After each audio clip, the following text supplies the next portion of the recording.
GD constable भर्ती 2025 की recording दोस्तों यहाँ पे हम बात कर रहे हैं। टॉप 10 हार्ड शिफ्ट का दोस्तों एवरेज स्कोर भी आपको बताएंगे, प्लस आपको यहाँ पे नॉर्मलाइजेशन का भी बताएंगे फंडा क्या है इस बार दोस्तों, क्योंकि नॉर्मलाइजेशन का पूरा खेल रहता है दोस्तों, ये आपको भी पता होगा। और यहाँ पे टॉप 10 हमने हार्ड शिफ्ट का दोस्तों यहाँ पे टॉप 10 लिखा है दोस्तों। यहाँ पे एवरेज स्कोर जो बच्चों को निकल के आ रहा था ये हमने दोस्तों लिखा है। यहाँ पे आपको नॉर्मलाइजेशन भी दोस्तों बताने वाले हैं और किस राज्य में कितना कट ऑफ दोस्तों आप लोगों को देखने को मिल सकता है। टॉप 10 राज्य का हमने यहाँ पे दोस्तों नाम भी लिखा है। जो भी दोस्तों हम आपको डाटा बताने वाले हैं ये बच्चों के आधार पे ही दोस्तों हम आपको डाटा बता रहे हैं, क्योंकि रैंक मित्रा ने जो यहाँ पे पीडीएफ जारी किया था दोस्तों उसी के अनुसार ही हम आपको डाटा पूरा लिख के यहाँ पे टॉप 10 का आपको हम यहाँ पे दोस्तों बताने वाले हैं। और यहाँ पे बता दें 47% बच्चे बाहर हो चुके हैं, जो कि 47% बच्चों ने यहाँ पे एग्जाम नहीं दिया था एसएससी जीडी में दोस्तों, ये आपको भी पता होगा। 53% बच्चों ने यहाँ पे दोस्तों एग्जाम दिया था। 47% बच्चों ने एग्जाम छोड़ दिया, 53% बच्चों ने दोस्तों यहाँ पे एग्जाम दिया था। रिजल्ट भी हम आपको बता दें दोस्तों, तो 15 से 20 अप्रैल के बीच में दोस्तों आप लोगों को यहाँ पे रिजल्ट भी फाइनल दिखता हुआ मिल जाएगा दोस्तों। यहाँ पे बच्चे सबसे ज्यादा किस चीज से परेशान है ये बता दीजिए सर, कि फाइनल कट ऑफ कितना जा सकता है, कितने नंबर पर हम यहाँ पे तैयारी शुरू कर दें दोस्तों। तो आपको हम अभी आपको कट ऑफ भी बताएंगे, टॉप 10 राज्य का दोस्तों कट ऑफ भी बताएंगे। इसके बाद में जो भी आपका राज्य आएगा दोस्तों उसमें आपका 100 के अंदर ही कट ऑफ देखने को मिलेगा दोस्तों, ये आपको क्लियर हो गया। और यहाँ पे टॉप 10 आप लोगों का हार्ड शिफ्ट जिन बच्चों का एग्जाम हुआ था और यहाँ पे बच्चों का एवरेज स्कोर जो निकल के आ रहा है दोस्तों, इसके अनुसार लिया जाए तो यहाँ पे बच्चों का जो क्वेश्चन सही हो रहा था दोस्तों, यहाँ पे 48 से 50 के बीच में ही बच्चों का यहाँ पे क्वेश्चन दोस्तों सही हो रहा था, क्योंकि इनका हार्ड एग्जाम था, इजी पाली तो था नहीं, हार्ड पाली था आप लोगों का, इसीलिए इन बच्चों का एवरेज कम निकल के आ रहा है। और यहाँ पे जो इजी शिफ्ट था दोस्तों, तो वहां पे बच्चों का एवरेज स्कोर जा रहा है 55 नंबर, 50 नंबर, 52 नंबर तक बच्चों का एवरेज स्कोर यहाँ पे क्वेश्चन में हम आपको बता रहे हैं दोस्तों। इतना क्वेश्चन बच्चों का सही हो रहा था। जिनका हार्ड पाली में एग्जाम हुआ था, जिनका हार्ड एग्जाम हुआ था उनका बहुत ज्यादा एवरेज स्कोर जा रहा है, तो 45 नंबर, 48 नंबर, इससे ज्यादा बच्चों का यहाँ पे एवरेज स्कोर दोस्तों निकल के नहीं आ रहा। जो भी एवरेज स्कोर हम आपको बता रहे हैं अपने पास से दोस्तों हम आपको नहीं बता रहे हैं, ये बच्चों के डाटा के अनुसार रैंक मित्रा के जो पीडीएफ जारी किया गया था दोस्तों उसके अनुसार ही हम आपको यहाँ पे टॉप 10 हाईएस्ट वाला हम आपको यहाँ पे लिख के दोस्तों बता रहे हैं। यहाँ पे आप लोग समझते हुए चलिएगा दोस्तों। यहाँ पे 20 फरवरी में जिन बच्चों का सेकंड पाली में एग्जाम हुआ था और यहाँ पे बच्चों का एवरेज स्कोर जो निकल के आ रहा है 103.9 बच्चों का एवरेज यहाँ पे निकल के आ रहा है स्कोर। और इन बच्चों को नॉर्मलाइजेशन का कितना फायदा मिलने वाला है, यहाँ पे आपको 15 से 16 नंबर तक का आप लोगों को यहाँ पे फायदा मिलेगा, क्योंकि ये हार्ड शिफ्ट का ही हम आपको यहाँ पे बता रहे हैं। इजी शिफ्ट वाले को बहुत ज्यादा मिलेगा, तो 7 नंबर से 8 नंबर के बीच यहाँ पे इजी शिफ्ट वाले को भी मिलने वाला है नॉर्मलाइजेशन। लेकिन हम यहाँ पे टॉप 10 हाईएस्ट वाले का यहाँ पे हम बात कर रहे हैं दोस्तों, ये आपको हम पहले ही क्लियर कर दे रहे हैं। आप लोग भी कमेंट करके बताइएगा सर हमारा इस दिन एग्जाम हुआ था, इस पाली में हमारा एग्जाम हुआ था, हमारा पेपर लेवल कैसा था, एक बार कमेंट के माध्यम से दोस्तों जरूर बताइएगा। अब ये बात कर लेते हैं 6 फरवरी थर्ड पाली में जिन बच्चों का एग्जाम हुआ था, यहाँ पर बच्चों का एवरेज स्कोर जो निकल के आ रहा है 95.5 यहाँ पे बच्चों का एवरेज स्कोर निकल के आ रहा है। ऐसे ही समझ में आता है दोस्तों कि इनका 6 फरवरी में थर्ड पाली में बच्चों का एग्जाम बहुत हार्ड हुआ था, क्योंकि पेपर लेवल हार्ड था, इसीलिए बच्चों का यहाँ पे कम स्कोर निकल के आ रहा है, बहुत ज्यादा आ रहा है। 45 क्वेश्चन तक बच्चे यहाँ पे पहुंच पा रहे थे। इन बच्चों को कितना का नॉर्मलाइजेशन का फायदा दिया जाएगा, तो आप लोगों को यहाँ पे 18 प्लस 18 पॉइंट कुछ यहाँ पे समथिंग में आ रहा था, हमने सिर्फ 18 नंबर लिखा है। 18 नंबर तक आप लोगों को यहाँ पे नॉर्मलाइजेशन का फायदा इस बार मिलने वाला है दोस्तों। और ये बात कर लेते हैं 10 फरवरी में सेकंड पाली में जितने भी बच्चों का यहाँ पे एग्जाम हुआ था, यहाँ पे स्कोर जो निकल के आ रहा है बच्चों का 105.4 यहाँ पे बच्चों का एवरेज स्कोर निकल के आ रहा है।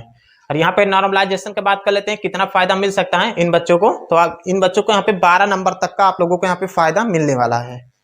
यही बात कर लेते हैं 5 फरवरी। 5 फरवरी में थर्ड पाली में जितने भी बच्चों का यहाँ पे दोस्तों एग्जाम हुआ था ना, उनका 98.9 एवरेज स्कोर बच्चों को निकल के आ रहा है। और नॉर्मलाइजेशन की बात कर ले इन बच्चों को कितना मिलेगा इन शिफ्ट वालों को, तो यहाँ पे 17 नंबर तक का आप लोगों को यहाँ पे फायदा मिल सकता है। एक बार अपना एवरेज स्कोर भी बताइएगा आप लोग कि कितना आप लोगों का टोटल बन रहा है और आपका टोटल कितना नंबर सही है, इससे हमें एनालाइज करने में बहुत आसानी हो जाती है। एक बार कमेंट के माध्यम से जरूर बताइएगा किस शिफ्ट में आप लोगों का एग्जाम हुआ था, किस दिन आप लोगों का एग्जाम हुआ था, ये भी कमेंट करके बताइएगा। अभी बात कर लेते हैं 25 फरवरी में फर्स्ट पाली में जितने भी बच्चों का एग्जाम हुआ था, यहाँ पर बच्चों का एवरेज स्कोर निकल के आ रहा है 101.9 ये बच्चों का एवरेज स्कोर यहाँ पे निकल के आ रहा है। नॉर्मलाइजेशन की बात कर ले तो 14 नंबर तक आप लोगों को यहाँ पे फायदा मिल सकता है। और 13 फरवरी की बात कर लेते हैं फर्स्ट पाली में जितने भी बच्चों का एग्जाम हुआ था, यहाँ पे 100 नंबर आप लोगों का यहाँ पे बच्चों का एवरेज स्कोर प्रेजेंट में दोस्तों 13 फरवरी फर्स्ट पाली में एवरेज स्कोर जो बच्चों का निकल के आ रहा है 100.2 ये बच्चों का एवरेज स्कोर यहाँ पे निकल के आ रहा है। यहाँ पे नॉर्मलाइजेशन की बात कर ले तो 12 नंबर तक आप लोगों को यहाँ पे नॉर्मलाइजेशन मिलने वाला है। और ये बात कर लेते हैं 12 फरवरी थर्ड पाली में जितने भी बच्चों का यहाँ पे एग्जाम हुआ था, इनका एवरेज स्कोर क्या निकल के आ रहा है, तो 99.5 यहाँ पे बच्चों का एवरेज स्कोर निकल के आ रहा है। नॉर्मलाइजेशन की बात कर ले तो यहाँ पे 7 से 8 नंबर का इन बच्चों को यहाँ पे फायदा मिलने वाला है। वही बात कर लेते हैं 17 फरवरी की थर्ड पाली में जिन बच्चों का यहाँ पे सेकंड पाली में जितने भी बच्चों का एग्जाम हुआ था 115.9 इन बच्चों का यहाँ पे एवरेज स्कोर निकल के आ रहा है, क्योंकि इनका अच्छा खासा यहाँ पे क्वेश्चन सही हो रहा है। लगभग आपका 55 से 56 क्वेश्चन यहाँ पे बच्चों ने सही किया था। इनका कुछ हल्का फुल्का आप लोगों को नॉर्मलाइजेशन का यहाँ पे कम फायदा दिया जाएगा। 7 नंबर तक आप लोगों को यहाँ पे फायदा मिल सकता है जिन बच्चों का 17 फरवरी सेकंड पाली में एग्जाम हुआ था। अब ये बात कर लेते हैं 11 फरवरी फर्स्ट पाली में, तो यहाँ पे 101 आप लोगों का यहाँ पे एवरेज स्कोर निकल के आ रहा है। 101 समथिंग में है, 0.5 है आप लोगों का। यहाँ पे एवरेज स्कोर की बात कर लें तो इतना निकल के आ रहा था 101.5। और यहाँ पे बात कर लेते हैं नॉर्मलाइजेशन का, इन बच्चों को कितना दिया जाएगा, तो आप लोगों को यहाँ पे 6 नंबर तक का फायदा मिल सकता है। और यहाँ पे 6 फरवरी की बात कर लेते हैं। 6 फरवरी में थर्ड पाली में जितने भी बच्चों का यहाँ पे एग्जाम हुआ था दोस्तों, इनका 114.2 यहाँ पे बच्चों का एवरेज स्कोर निकल के आ रहा है। नॉर्मलाइजेशन की बात कर लेते हैं तो 8 नंबर तक आप लोगों को यहाँ पे नॉर्मलाइजेशन मिलने वाला है दोस्तों। ये टॉप 10 हाईएस्ट हमने आप लोगों को बच्चों का एवरेज स्कोर प्लस नॉर्मलाइजेशन भी दोस्तों हमने आपको बता दिया। यहाँ पर आप लोग एक दो नंबर आप लोग प्लस माइनस करके चल सकते हो, क्योंकि ये बच्चों के डाटा के आधार पर रैंक मित्रा जो पीडीएफ जारी किया था उसी के अनुसार पर दोस्तों हमने आपको यहाँ पे बताया है। 2 नंबर प्लस 2 नंबर माइनस करके चल सकते हो। अब यहाँ पे कट ऑफ समझिएगा दोस्तों, यहाँ पे जितना भी हम आपको कट ऑफ बताएंगे दोस्तों ये आपका जनरल वाला ही कट ऑफ रहेगा, क्योंकि उसी के नीचे ही सारे बच्चों का यहाँ पे कट ऑफ जाने वाला है। जैसे कि जनरल का यूपी में बता दें बहुत ज्यादा हाईएस्ट जनरल वाले का, तो यहाँ पे 125 आप लोगों का रॉ मार्क बन रहा है दोस्तों। तो आप लोग यहाँ पे सेफ मान के चल सकते हो यूपी में 125 जनरल कैटेगरी में, क्योंकि इससे कम ही ओबीसी का जाएगा, फिर ईडब्ल्यूएस का जाएगा, फिर एससी का जाएगा, फिर एसटी का जाएगा। इसी से आप लोग यहाँ पे माइनस करते हुए चले जाइएगा। अब ये बात कर लेते हैं महाराष्ट्र में, तो 100 नंबर तक यहाँ पे जनरल कैटेगरी वाले का कट ऑफ देखने को मिल सकता है। राजस्थान में 124 नंबर तक आप लोगों को यहाँ पे कट ऑफ देखने को इस बार मिल सकता है। बिहार की बात कर लेते हैं तो 128 प्लस स्कोर है आप लोगों का, तो आप लोग यहाँ पे सेफ मान के चल सकते हो, क्योंकि बिहार में आपको हाईएस्ट कट ऑफ देखने को इस बार भी मिलेगा, क्योंकि वैकेंसी के ऊपर भी डिपेंड करता है कि कितनी आपकी वैकेंसी है।